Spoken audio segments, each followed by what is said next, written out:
Good morning. Today we are going to talk about emergency preparedness for your maids and nannies. Emergencies come up when you least expect them to come up. So you have to plan as to how you're going to manage that emergency and keep everybody safe. Now, when you leave your home and you leave it under the care of your maid or nanny, it's good that she's also informed and shown how to handle emergencies if they happen when you're not around. So today I'm going to share a few tips on how to prepare your maids for emergencies, especially when you're not around home. Even if you're home, it's still good for them to know how to handle certain emergencies, whether you're home or you're not home. So the very first thing you need to do is make sure that your maid or nanny is aware of all the emergency contacts that she can call in case of anything, and make sure that you have displayed them in a very open and clear place where she's constantly seeing them and she can act on it as fast as possible. So an example of that is maybe your contacts, an ambulance's number, a hospital's number, or even a doctor's number. And sometimes even you can have one of your closest friends, or you can have a neighbor's number. But all those contacts, let them be very humongous, very big, bold, and in direct view of that maid or nanny, so that in case of anything, she has all those numbers that she can contact. The second point is on clear communication channels. Let her know in case of an emergency that she should contact, who she should contact first, and what happens if that person is not available, who can she contact next, and what steps should she take in case none of you are available. So let the communication channels be very clear as to who to contact when an emergency arises. For me, I of course am contacted first in case of emergencies, but if I'm not available, then I have put contacts there of the other people that she can contact. But it's always good to let her know that this is the way to go about it in case of any issue.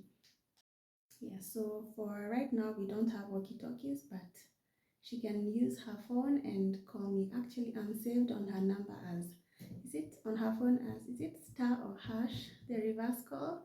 Yes, so if she needs to contact me, does not care if she has airtime or not, she will just reverse call me and I will pick the phone and we will deal with whatever it is that needs to be dealt with. For my emergency exit routes, the first thing that I normally say is in case of anything, especially if my baby's fever is extremely high from 39 and above, she doesn't even need to contact me when she's in the house. She should call for either a taxi or an ambulance and take my daughter to the hospital, and they will call me when she's there, when they're already there receiving medical attention. So that is our exit, our route. If it is extremely serious, just take her to the hospital and you will talk to me when you're already there. Don't wait for the baby's fever don't wait for her to start convulsing, and that's when you start calling me and saying that I couldn't find you, your phone was Mteja, or your phone was busy, or your phone was Apana. Just take her to the hospital and we will meet there in the hospital.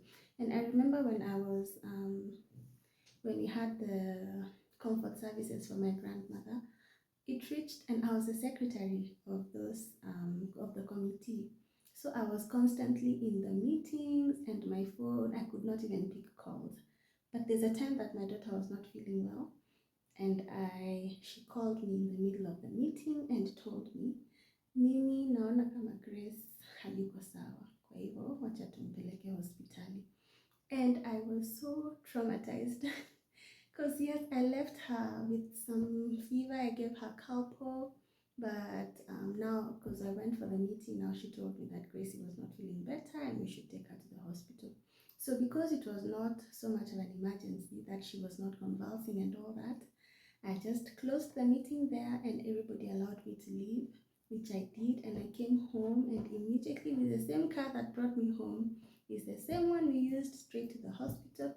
and she was attended to.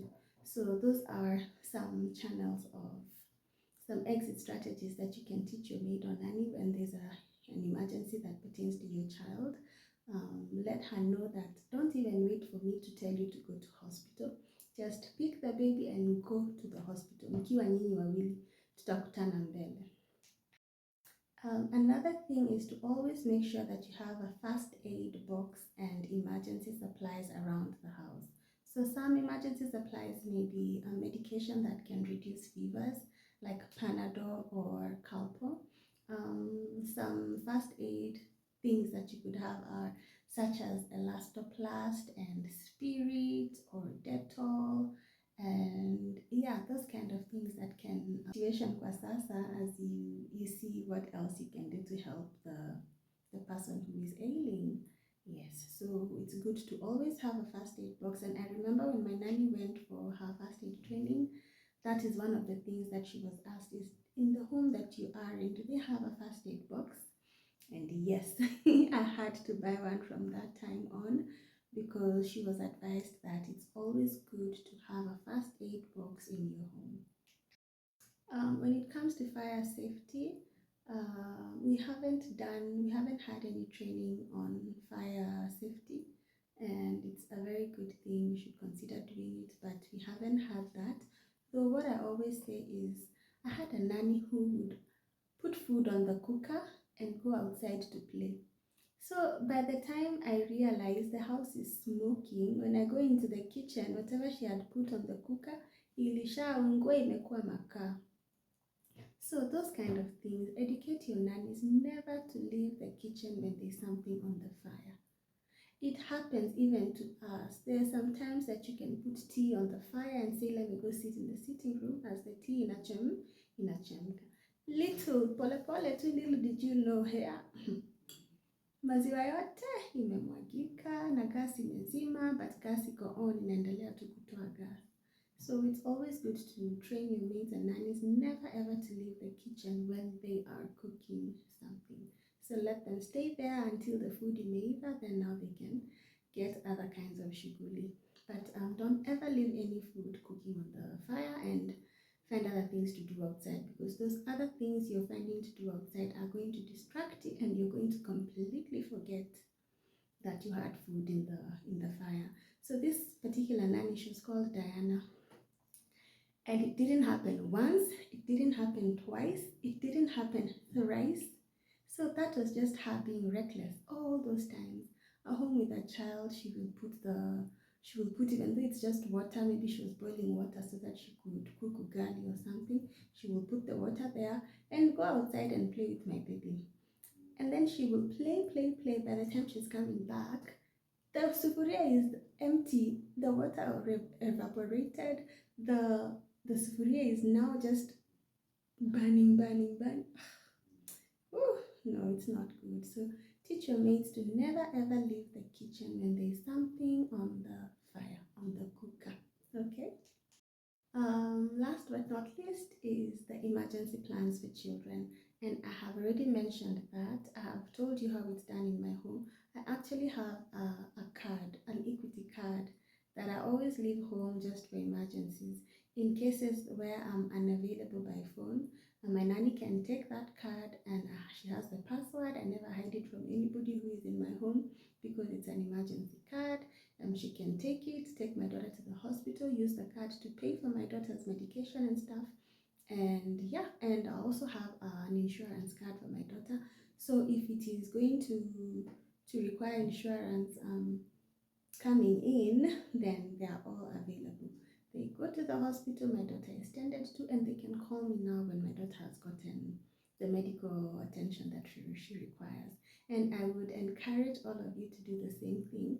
Make sure that you have an emergency plan for your children, and communicate it very well with your maid or nanny, so that she can know, in case of anything, how can I manage the situation.